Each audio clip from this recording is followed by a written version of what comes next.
Good evening. You are listening to the Fumblerooski Podcast by Power 88 and Fans Only Sports Network. I'm Adam Wright with CJ Medieros, and we apologize that we weren't, again, able to get an episode off on Thursday like we wanted to.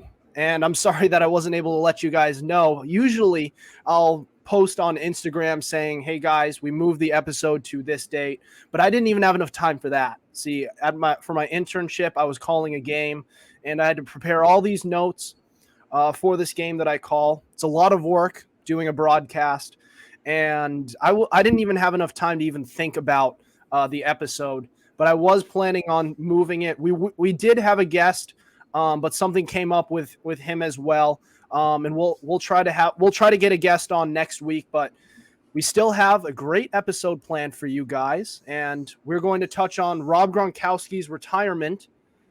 But we're going to start by previewing the AFC West, which is a highly touted division. And I must say, this is something that I've been looking forward to previewing this summer. And let's just jump into it. So the AFC West, I'll just give a brief summary of what happened. So I believe the Chargers struck first by trading for Khalil Mack. And they got him for basically pennies on the dollar just because of his age and injuries as well just recently. And they also got J.C. Jackson in free agency, who's going to be a great corner to pair up with Asante Samuel Jr.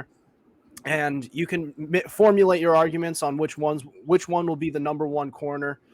I'm not sure who I have, but they also picked in the draft Zion Johnson, a guard, to work on that offensive line, which is already great.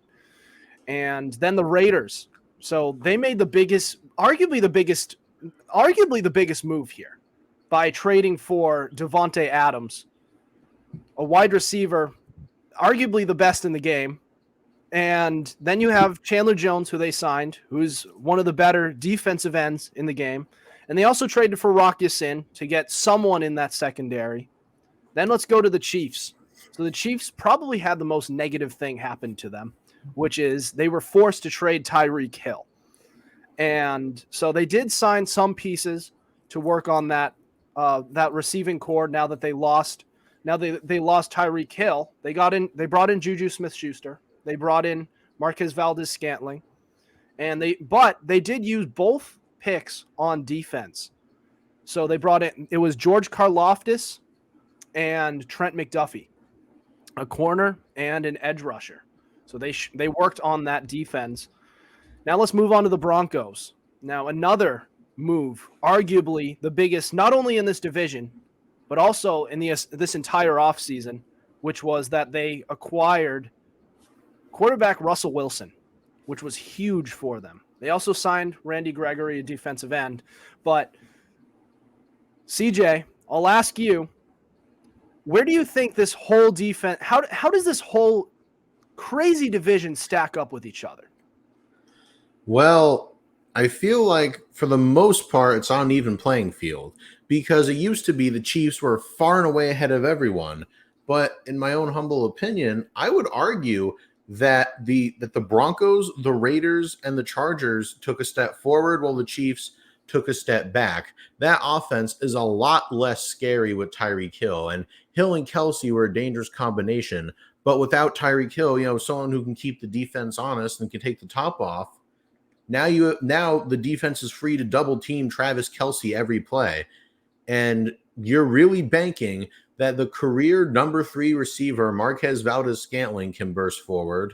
Maybe Juju can return to his pre-injury form. Not really hopeful for that.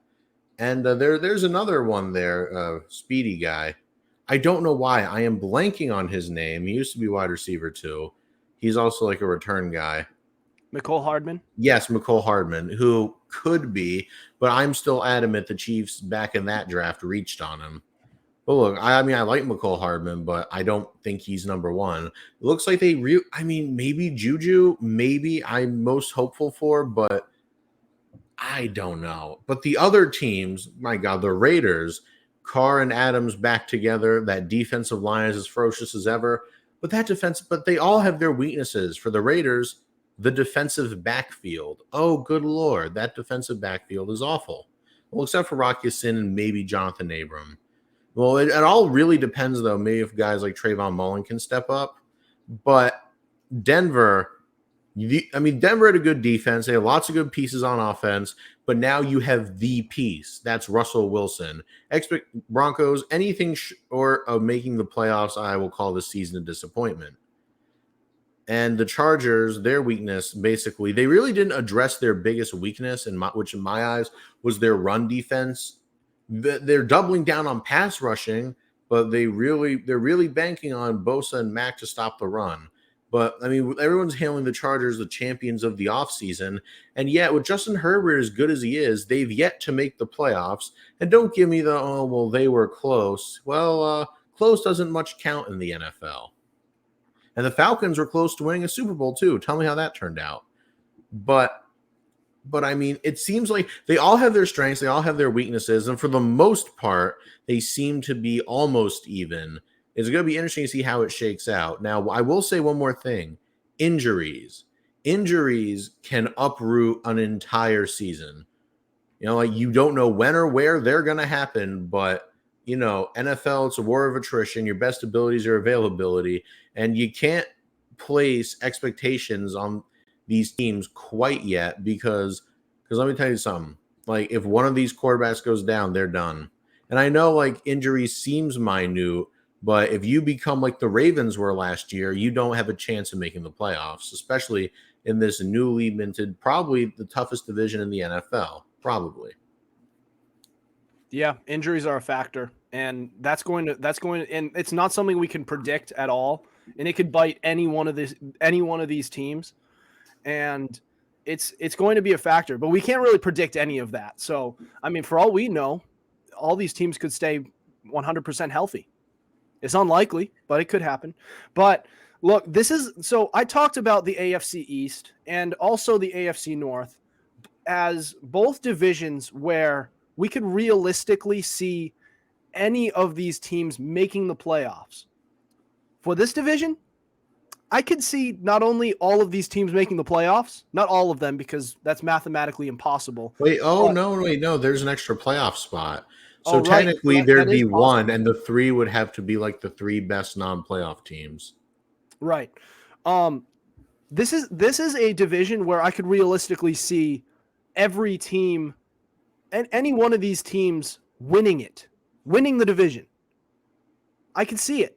Now, for some of these teams, it may be a little bit of a long shot, namely the Oakland Raiders, the Vegas Raiders. It's just muscle memory. Yeah, I hear you. Namely the Las Vegas Raiders, as they did have a prized acquisition in Devontae Adams and another one in Chandler Jones. And they worked on that secondary with Rock Ya-Sin. However, this is a team that's still flawed. You still have an offensive line that leaves a little bit to be desired, and your secondary still isn't that good. Like if Rock Ya-Sin, I like Rock Ya-Sin, and he's going to get better, but if he's your best player in that secondary and possibly your only player in that secondary, then you're not going to go anywhere. And the secondary is extremely important when it comes to the NFL. Now, looking at the rest of these teams, I think the Chiefs, as much as they've taken a big hit this offseason, I think they're going to be better than people think. They are. They're gonna be all right. Patrick Mahomes is a very good quarterback, and I think he's going to make Juju and Marquez Valdes-Scantling that much better. And I think they're going to be a much more balanced team than they have in the past. Their offense isn't going to be as electric as it used to, but they use both of their first-round picks on defense, which is huge. George Karlaftis is going to be big to add in with Frank Clark there, and to use their first-round pick on Trent McDuffie was big because their secondary blew, and they lost. It was T.J. Ward, right? That's his. Charvarius Ward. T.J. Ward was a safety. There's so many Wards in the NFL. You lose track, but Trent McDuffie's a clear upgrade from there, and I do have faith in him. I do wish my Patriots took him, and I know you did as well. Even though you Yes. wanted Devin Lloyd at the time, but now No, that I we're would have here- been fine with either, but we traded back Yeah. because But this Chiefs team is going to be a lot better than we think, and I could realistically see them winning the division as well. And this will be a team. This is a team that has more weapons on offense.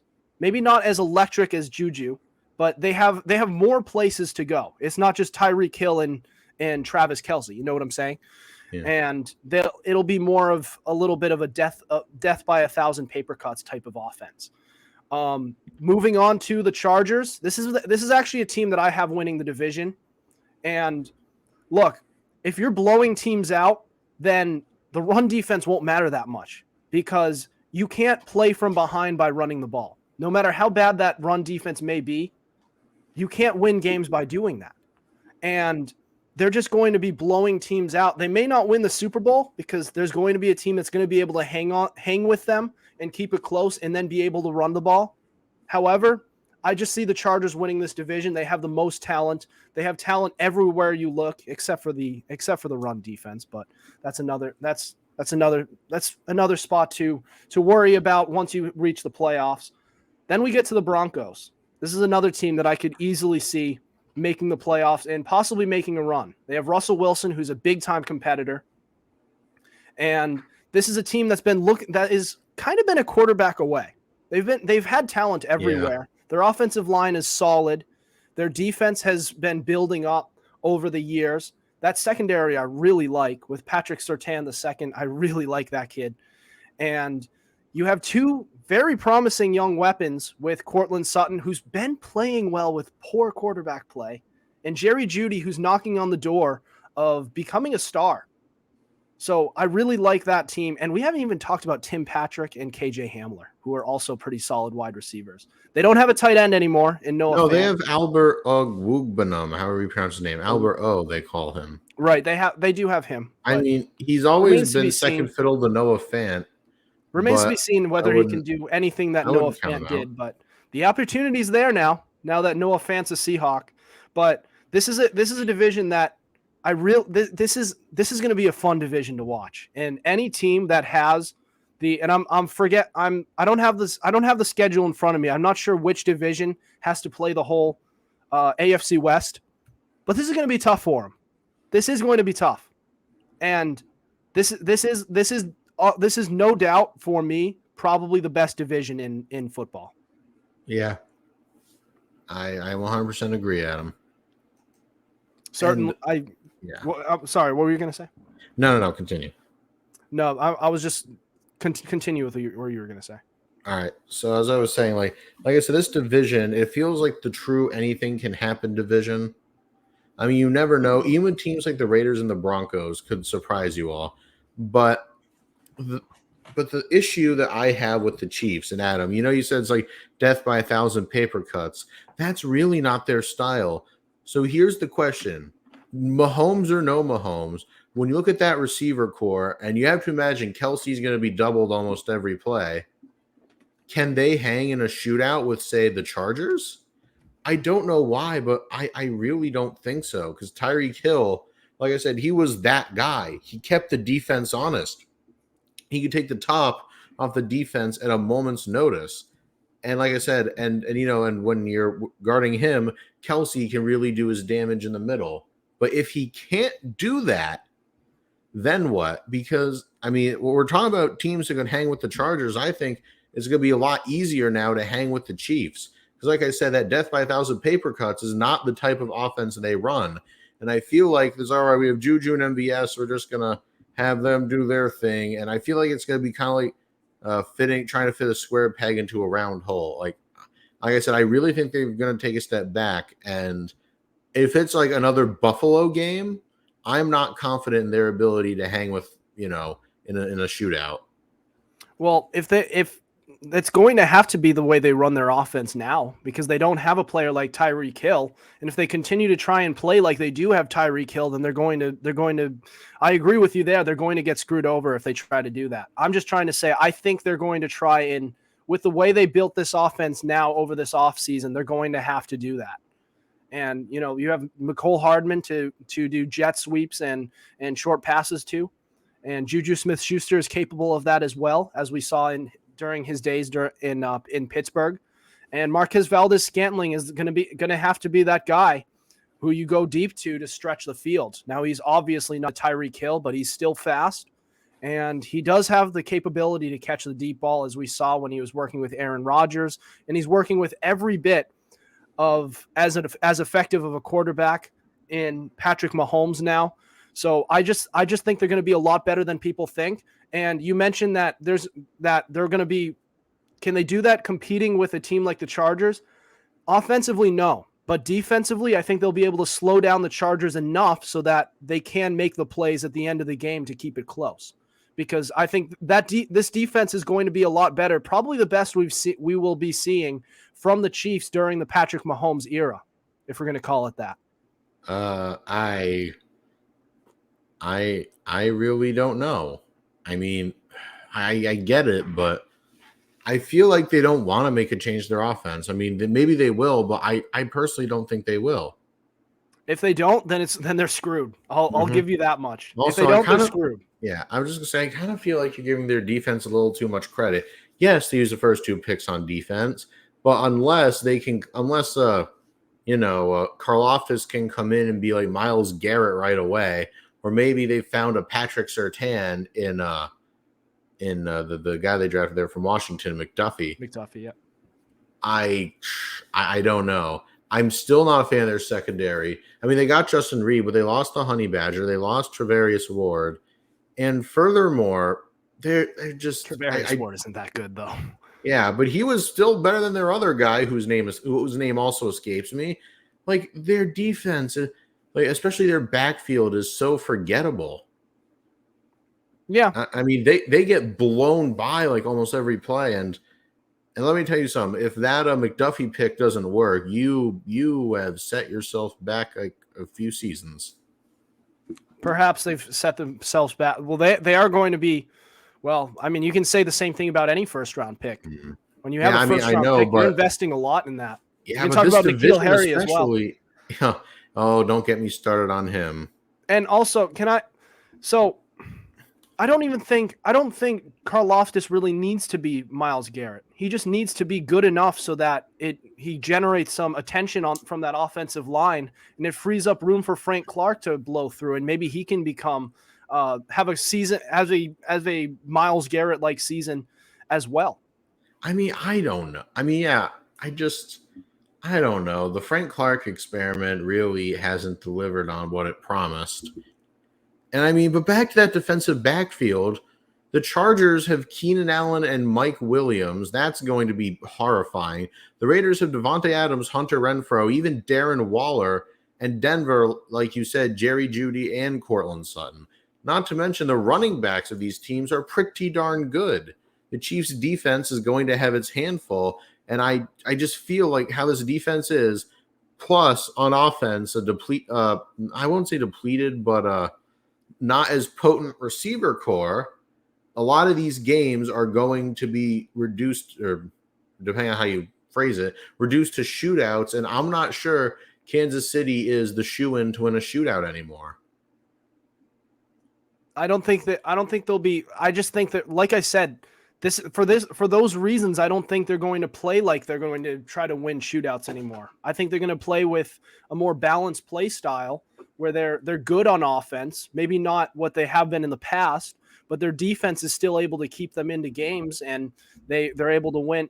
Look, the days of defense winning championships are gone. That much I will say. However, the days of winning, people also misinterpret that as offense wins championships now. It's not either.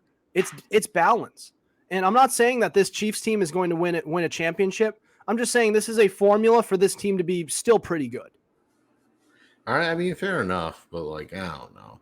I mean, I don't get me wrong. I still think the Chiefs are going to finish at least top 2 in that division, but you know, I've been dealing with a lot of their fans, and they're saying stuff like, "Oh yeah, we're still the team to beat in the AFC." No, you're not. No, you're not. Don't listen to the internet trolls of Instagram and Twitter. Come on. Oh, you mean like Patrick Mahomes' brother? Or his wife. Or his wife, yeah. It gets yikes. Yeah. Those two. Look, I do admire and we can touch on that real quick. I do admire the fact that his wife does come to his defense, and I admire her loyalty, but it puts a target on the Chiefs' backs. It makes people want, like, I have no issue with the Chiefs. I really don't. Personally, but, like, I really don't. I couldn't, but because of those two, I couldn't help but root against them in the AFC Championship against the Bengals. And part of that did have to do with the fact that I was rooting for the Bengals because they just became such a likable team. I know our buddy Tuck, who is a Ravens fan, he disagrees loves the Bengals. for obvious reasons, but look, yeah, I have no reason to hate the Chiefs. I have none besides the fact that, like, they just bring it upon themselves. Yeah, I mean, I used to be somewhat sympathetic for Jackson Mahomes, like, against the haters, but then he made the boneheaded decision of dancing on Sean Taylor's 24. Dude, that, like, as soon as I saw that, I said, dude, that's like 3 different flavors of not okay. Yeah, and then there was like that whole. Yeah, I'm sorry, but it's like whenever you bring up a valid point against him, he's like, "Oh, you're just a hater." I'm like, "No, how about I don't know, personal responsibility?" I mean, I know we're getting off topic, but I feel like the vast majority of the hate they get is brought on themselves. They bring it on themselves. There was also that bar incident. Remember when that bar they came out on Instagram and they said, we survived a pandemic. We can survive your ego.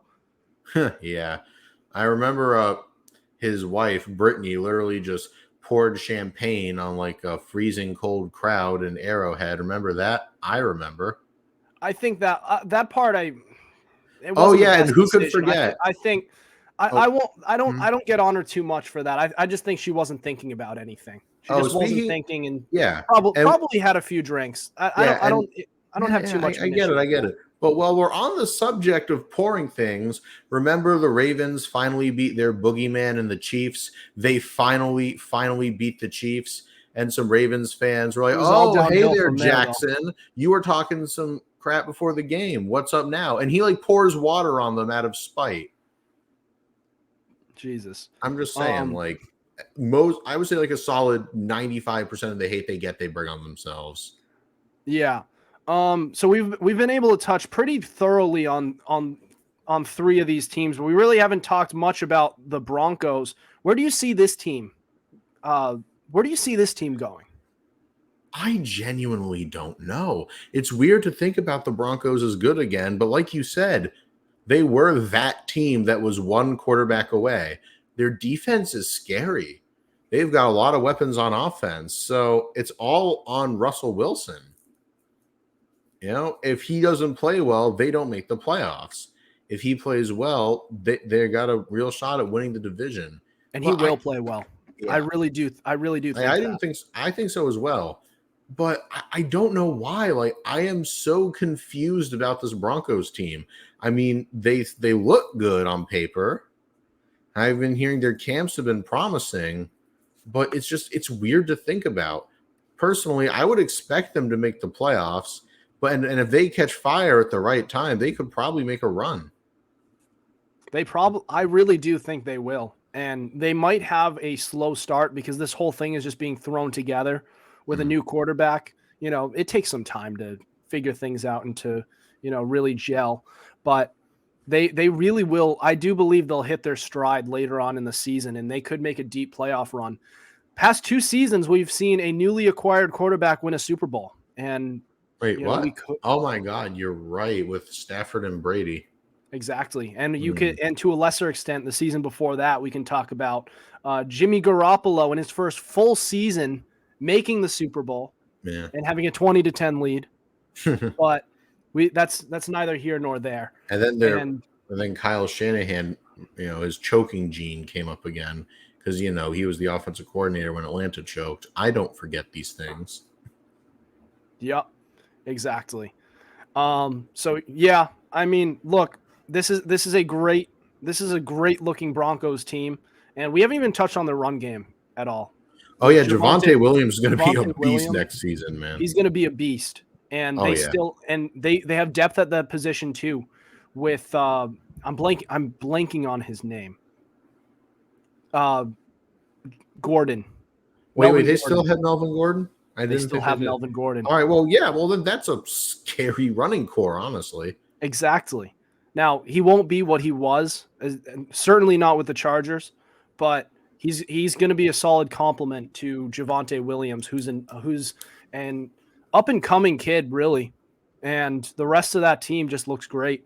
But anything else, we do want to move on to Rob Gronkowski retiring, as we did fail to cover that topic in our last episode. We were more focused on our player rankings and talking about, I believe it was the top edge rushers going into the 2022 season, which was a great episode by CJ and Tuck. But anything else you want to touch, or are we going straight into Rob Gronkowski? You want to pause, but yeah, let's get to that topic there. All right, cool. All right, so next we are going to talk about Rob Gronkowski, and we're going to touch on his legacy. Is he the greatest of all time? We'll get to that next. This is the Fumblerooski Podcast.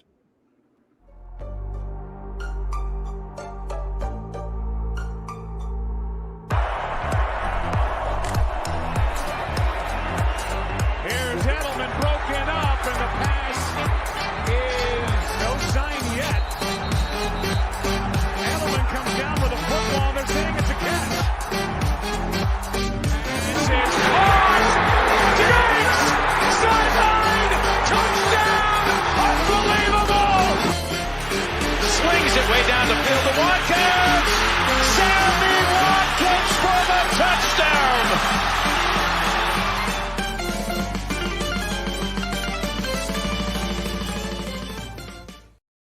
You're listening to the Fumblerooski Podcast by Power 88 and Fans Only Sports Network. I'm Adam Wright, CJ Medieros with you. And so, this past, I believe it was Tuesday, correct? Was it Tuesday, Monday, Tuesday, one of those days, Rob Gronkowski, longtime Patriots tight end, and recently with the Buccaneers, finally decided to hang it up for the second time, his second retirement at age 33. So there's always been a long, ongoing debate on whether or not Rob Gronkowski is the greatest of all time. Tony Gonzalez has been thrown out there, even Jason Witten. Travis Kelce has entered the conversation. Antonio Gates a little bit. Antonio Gates as well. And I've never really thought about this argument. And as a Patriots fan, everybody, believe me, there's been plenty of buzz from Patriots fans talking throughout Gronkowski's whole career saying, "Oh, we had the greatest tight end of all time." And I always just agreed because I won't lie. I'm just a biased Patriots fan. And I'll just say, yeah, we have the best. We have the best tight end of all time. And I never really dove into it because I was just, I'll just dismiss it. Yeah, he's the greatest of all time. But I kind of just wanted to actually get into this.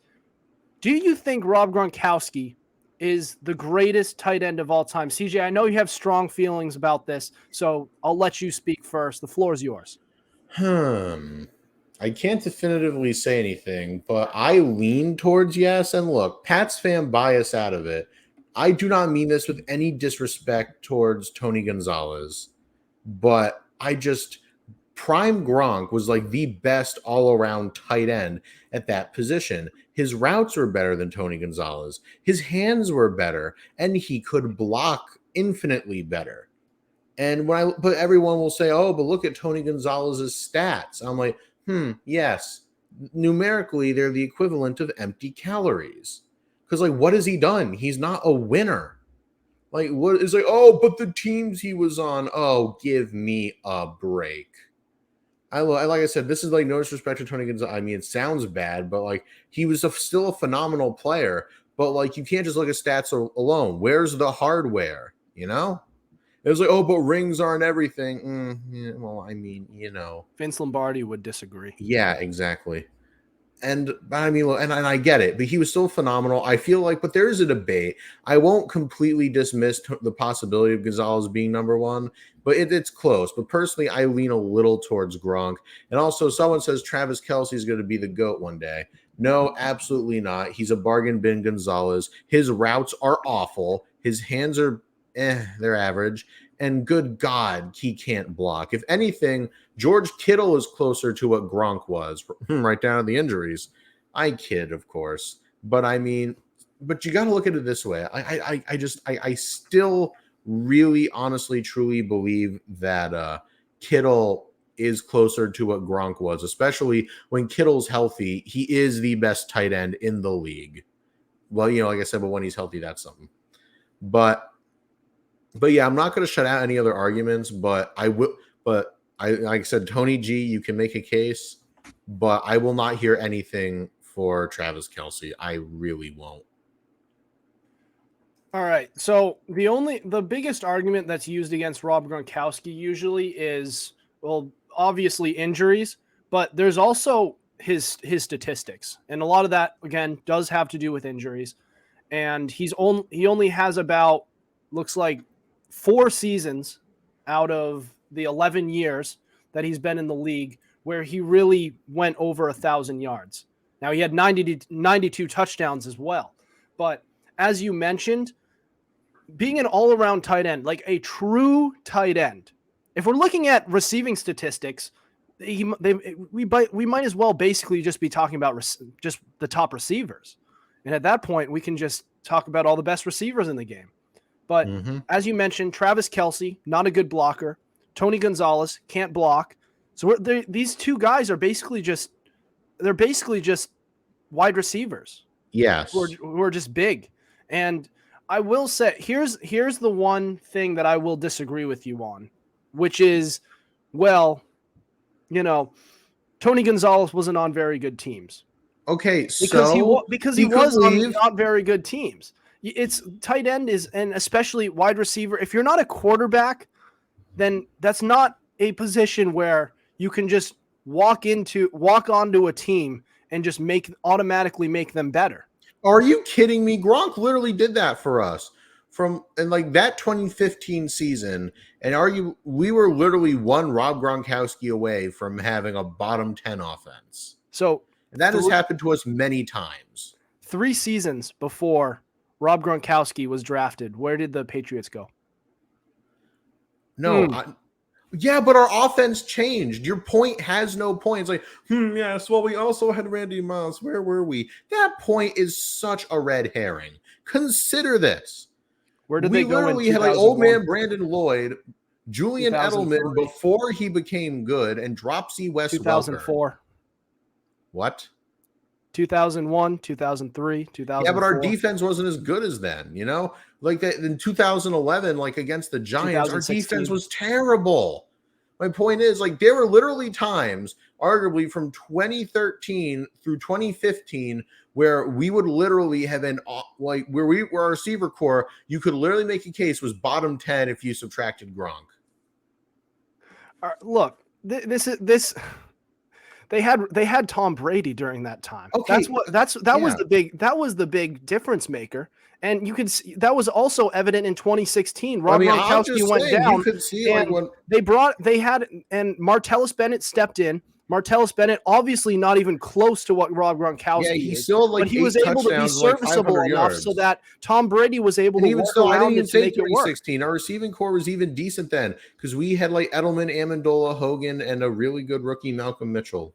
Those aren't really that good receivers. Are you kidding me? That was like prime Edelman, though. That was like one of his 1,000-yard season. Come on. That was literally one of his 1,000-yard seasons, man. And Amendola was ultra reliable. Just because they're not big names doesn't mean they weren't good. However, you could literally make a case that, like I said, from 2013 through 2015, good God, it was not good outside of Gronk. I mean, I'm not saying it was bad, but like if Gronk didn't play, we didn't expect to win. You had a quarterback who made those players even better than they were. That's what I'm saying. Point? It was Tom Brady was the difference maker on those teams. And all right, and you can tell me that Gronk, as long as he was there, was not the number one. He certainly was, but Rob Gronkowski elevated them over the hump. He didn't make them an elite team. Tom Brady made them a competitive team that was able to be in contention for Super Bowls. Rob Gronkowski just made them that much better. Look, I'm not taking anything from Brady. but I specifically remember 2015, our backup tight end was like Scott Chandler. We were relegated to playing like Amendola and like Keyshawn Martin or whatever his name was. And it was just painful to watch because as soon as Gronk went down in that Broncos game, our offense took a turn for the worst. That we then they lost a lot of players though. Yeah, but still, No like Edelman Gronk either. especially. We lost Edelman, but we lost him before Gronk, and Gronk still kept us going. But then when he went down, our offense grinded to a halt. Also, I'm pretty sure Gronk only missed one game. That injury looked a lot worse than it was. But Rob Gronkowski, I'm pretty sure all he had was a bone bruise. Hold on. He did come back. Bring up the 2015 season. Actually, I already have it on reference. Oh yeah, never mind. He did start 15 games. 15 but games. But still, he was on a target. What was it called there? He was still on like a minutes count or a snap count or something like that. Snap count? He had 120 targets. Yeah, most of that was before he got hurt, though. He came back and he was not the same. We rushed him back. Well, he missed time towards the end of the season, and also he was a big factor during the playoffs. Well, yeah, I'll admit, but I'm just saying, as long as he was there, he was our best receiver, and our offense was noticeably not as good without him, Brady or not. Come on, CJ. They were missing a lot of players on offense that year. That was an infamous year where the Patriots were looking unbelievably good. They started 10-0, and then the injury bit them in the ass. Look, I know. Hard. I'm not denying that. I'm literally just saying that not even in that year, throughout his entire career, we looked very, very different and very, very not as good when he was not on the field. He was a huge difference maker. He could make something out of nothing. He was the safety blanket. I'm just saying the impact he had on the Pats was greater than Gonzalez on the wherever he was, the Falcons, the Chiefs. That much we can agree on. But if you put Tony Gonzalez on those Patriots teams as well, then they probably would have had the exact results. Same impact as Gronk. He would not have been better. Change my mind. Not have been better, but he would have made a massive impact, and probably those Patriots teams probably would have still been Super Bowl contenders. That's all I'm trying to say. I agree with you. I agree with you on Tony Gonzalez. I'm just saying that that is a viable excuse to say that he didn't have very good teams, because if you don't have good teams as a tight end, then you're not going to win games, even if you're the best of the best. Let me ask you this. Put Rob Gronkowski on those Falcons teams. Do things change then? Well, it's possible. Possible. I won't lie to you. Saying they would change is not out of the question, because in his prime, you could not stop him. He was unguardable. There was no one. I mean, you could at least guard Tony Gonzalez. There were certain players who could lock him up. No one could ever lock up Gronk. Also, you mentioned George Kittle being the closest thing there is to Rob Gronkowski, at least in terms of play style. Yeah, in terms of play George style. Kittle in his rookie season, unbelievable. Did they win squat? So, literally, what's your point? There you go. What's your point? If you're a tight end, if you're any position other than quarterback, it's very hard to just straight up change things like that. It's extremely hard. And I do give Gonzalez a little bit of sympathy when he was playing on those poor teams. Now, would he? Yeah, I know, but it's the argument is a crutch for the Gonzalez lovers. It really is. Like, oh, but how many players can you say that for? They just didn't have a good team. Like, I'm sorry, I'm tired of hearing it. You can say that for a lot of players. You can say, yeah, exactly. You can say that for so many. I think we're agreeing on a lot more than you think. Yeah, probably. It's just we're just going at each other's throats. I'm tired of that argument, because no one says that argument in favor of Gonzalez. They just don't want Gronk to be there because they hate the Patriots. It's a solid argument. It's a solid argument, but you can't use that to say, well, Rob Gronkowski, he's better than Rob Gronkowski. You just can't. Exactly. That's honestly my point. It's like, well, he's better because he had a worse quarterback. So, well, Darren Waller hasn't had the best quarterback play either.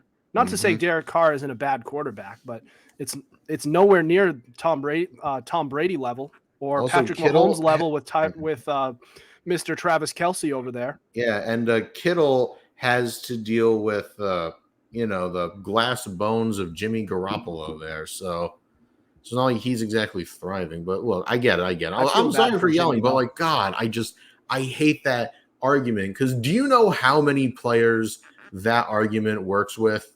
A lot more than you think. I feel so bad for Jimmy, though, because I think he's better than what people are giving him credit for. That's neither here nor there. We're talking about Rob Gronkowski, but 261 career catches, 9,286 yards, 92 touchdowns. I want to go into this little article.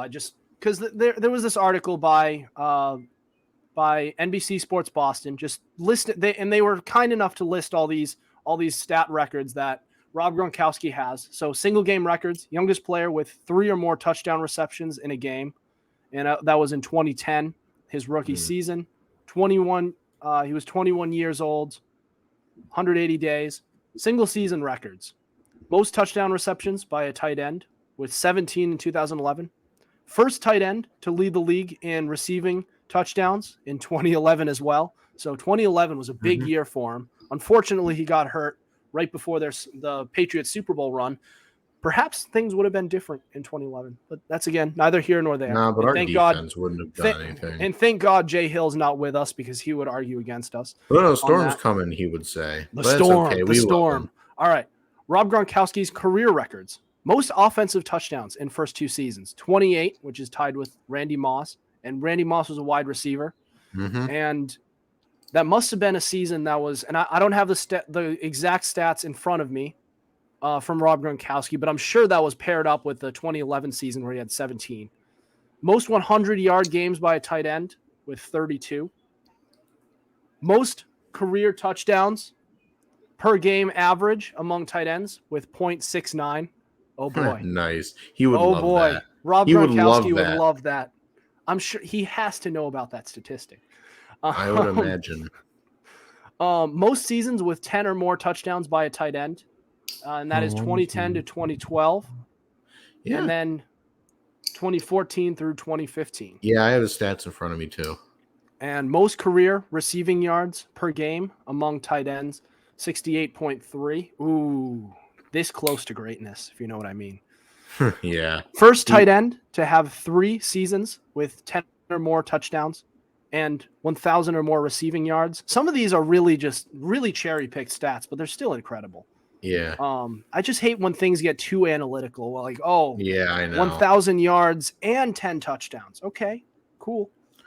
But either as individual records are good too. Yeah, honestly, dude, I'll fully admit these cherry-picked stats are getting weird. It's like, this guy played on a broken knee in a full moon during the month of January. Yeah, it's so cherry-picked. Consecutive seasons with 10 or more touchdowns by a tight end. Now that is a useful stat. 2010 through 2012, 10 or more touchdowns by a tight end. And for a player whose body is made of chandelier glass. Oh, yeah. Pretty good. Rob Gronkowski playoff records. Now let's go into this. Most receptions by a tight end in Super Bowl history, 23. And that has more to do with the fact that he's played in that many Super Bowls. I'm not sure how many. He played in 2011, 2014. Did not play in 2016. Oh, no, 2017.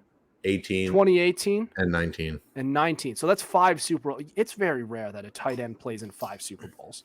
Yeah. And so where were we? And so most receiving yards by a tight end in Super Bowl history with 297. Nice. Again, that's not that good because he played in 5 of them. He played in 5 Super Bowls for just under 300 yards. That's not that good. That's still good, though. Yeah, it's all right. Most career postseason receiving touchdowns by a tight end. All right, now that's with 15. That's pretty good. Receiving 15 in 5 games. Jesus Christ. That is a really good stat. Most career postseason receiving touchdowns between a quarterback and receiver. 15 with, if you can guess who it is, All right, Only- I'm gonna say, oh, this is hard. Could it be Tom Brady? Ooh, close. No, it's Damn. Tom Brady. Oh, thank First God. tight end with 1,000 or more career postseason receiving yards. So I'm not sure how many he's played in. But when you have Tom Brady as quarterback getting you to the playoffs every year, it's going to rack up. But most career postseason receiving yards by a tight end, with 11. Wait a second. Yeah. So 1,163. Youngest player with 3 touchdown receptions in a game, in the postseason, obviously. 22 years, 275 days. So he was obviously, we can come to the conclusion that he was great as a young player. Now it gets into Patriot records. Most touchdown receptions, 79. So look, Patriot records aren't that great just because besides this 20-year dynasty they had, Patriots really weren't that good. And fact, I mean, they were kind of terrible for some time. Yeah, they were. They made like 2 Super Bowls before the dynasty. They didn't win any of them. I mean, you do have like occasional good players, like like John Hanna, Stanley Morgan, Andre Tippett, among others, Mike Haynes. Yep. But yeah, I totally get what you're saying. Most games with multiple touchdowns with 16. I mean, these are just not that good records. I might not even read the rest of these. Most games with 100 or more receiving yards by a tight end, 26. I'm sure Travis Kelce has more, and I'm sure Tony Gonzalez has more as well. Wait, also, if I just thought of, if people want to use the he had Tom Brady argument to diminish Rob Gronkowski, you could literally do the same with Travis Kelce. He had Mahomes and Alex Smith. And now look, I know Alex Smith is kind of a joke now, but like on his days with the Chiefs, he was a top 10 guy. Yeah, I don't know about top 10. Yeah, I do. He was a kind of middle of the pack type of. He's kind of a dare I say, Jimmy Garoppolo. Like he's serviceable, and by the way, he's also been healthier until he nearly lost his leg in that brutal injury for the then Redskins. I'm glad he's okay though, and that he was able to come back. Dude, but I'll admit it. I mean, like, look, his passing numbers, really aren't the best, but still, I mean, Kelce was still getting most of the target share, and even still, he's literally had Mahomes. Certainly. Can I just read through the rest of these statistics? And we're almost done.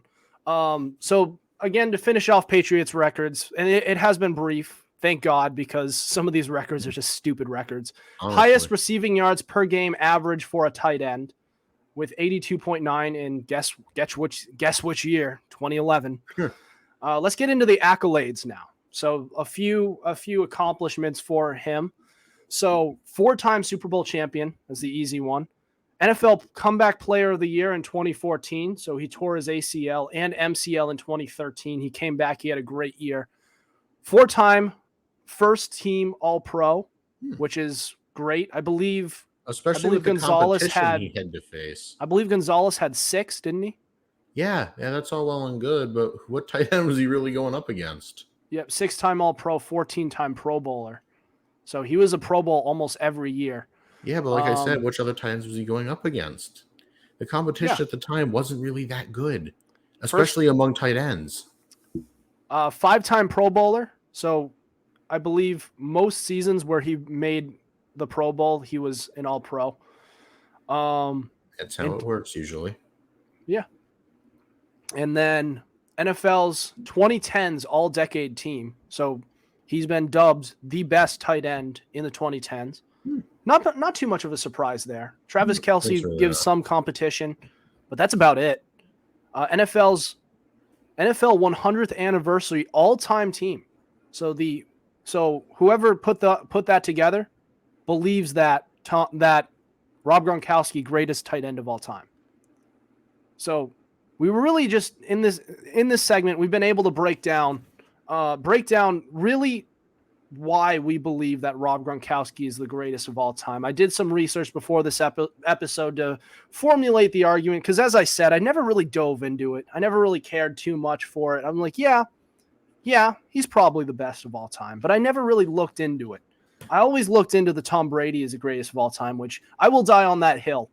And if you try to debate me, I will die on that hill. I would love to debate with you, but I will die on that hill. Tom Brady, greatest of all time. Not even a discussion.